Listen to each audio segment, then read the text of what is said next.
Halo guys, kami dari kelompok Radiologi B dengan anggota saya Adelia, kedua Nadia, 3 Afrilia, 4 Serly, 5 Vale, 6 Alma, 7 Aura, 8 Dina, 9 Galuh, dan 10 Florida akan membahas tentang uji kolimasi menggunakan kolimator tes tool.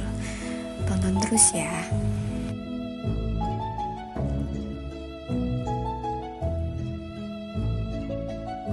Nah, secara garis besar kita akan membahas satu, latar belakang, yaitu mengapa kita harus melakukan uji kolimasi. Kedua, ada prosedur untuk melakukan uji kolimasi. Yang tiga, analisis dan cara analisis uji kolimasi tersebut. Nah, lanjut. Oke, pertama kita akan membahas tentang latar belakang kenapa uji kolimasi harus dilakukan.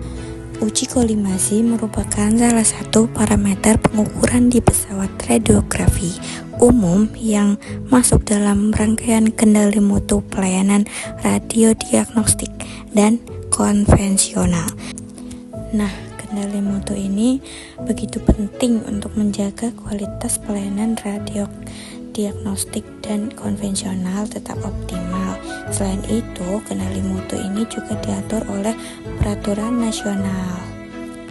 Nah, peraturan nasional ini yaitu Peraturan Kepala Bapeten Nomor 8 Tahun 2011, lalu ada Peraturan Bapeten Nomor 2 Tahun 2018, dan Peraturan Menteri Kesehatan Nomor 83 Tahun 2015.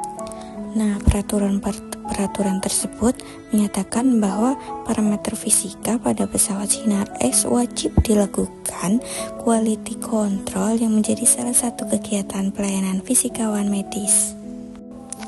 Nah, tadi kan kita sudah membahas mengapa uji kolimasi itu penting dilakukan. Nah, sekarang kita akan mempelajari peralatan apa saja yang digunakan untuk melakukan uji kolimasi. Ada beberapa peralatan yang digunakan seperti yang pertama, reseptor citra dapat berupa film, kaset CR maupun DR. Yang kedua, ada meteran untuk mengukur jarak titik fokus sinar X dengan reseptor citra. Biasanya kita menggunakan jarak 100 cm. Selanjutnya, ketiga, waterpass atau bubble level. Alat ini digunakan untuk memastikan permukaan kolimasi dan reseptor citra dalam keadaan rata. Lalu yang keempat adalah kolimator test tool. Nah, di situ terdapat skala-skala yang bersifat radio opak yang digunakan untuk membandingkan luas lapangan antara bukaan kolimasi dengan luas lapangan berkas sinar X pada reseptor citra.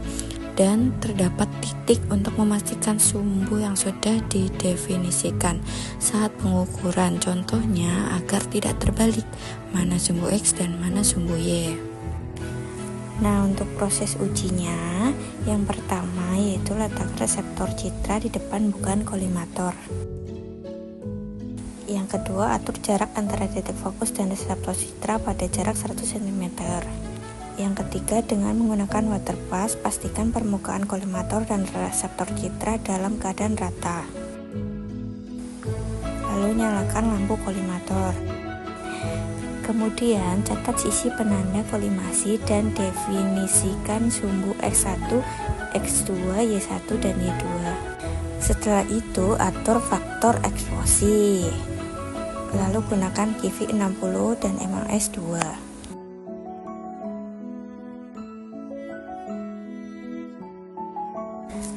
Lalu kita expose,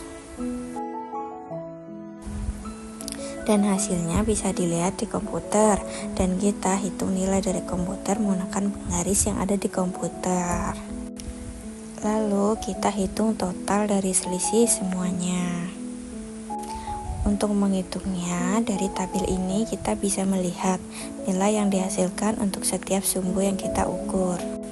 Untuk luas lapangan sumbu X1 menunjukkan nilai 9 cm.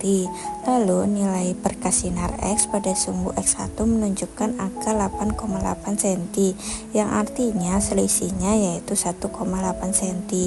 Lanjut, untuk menghitung selisih sumbu X2, kita mendapatkan hasil luas lapangan sumbu X2 yaitu 9,2 cm. Lalu untuk berkas sinar X untuk sumbu X2 yaitu 8,47 cm, yang hasil selisihnya yaitu 0,73 cm. Dan untuk pengukuran selisih sumbu Y1, kita bisa melihat untuk nilai luas lapangan kolimator yaitu 12,2 cm. Lalu berkas sinar X yang menunjukkan nilai 12 cm, maka selisihnya yaitu 0,2 cm. Lanjut, untuk sumbu Y2 kita lihat untuk luas lapangan kolimasi yaitu 12,1 cm dan luas berkas sinar X-nya yaitu 12,0. Jadi selisihnya kita bisa hitung yaitu 0,1. Maka total dari seluruh selisihnya yaitu 2,83. Nah, kita tahu bahwa nilai tegak lurus berkas sinar X yaitu tidak boleh lebih dari 3 cm. Jadi total selisih yang kita dapatkan pada uji kolimasi dengan kolimator test tool yang kita lakukan masih di batas aman atau masih tegak lurus terhadap kolimator. Sekian yang bisa saya jelaskan. Terima kasih. Wassalamualaikum warahmatullahi wabarakatuh.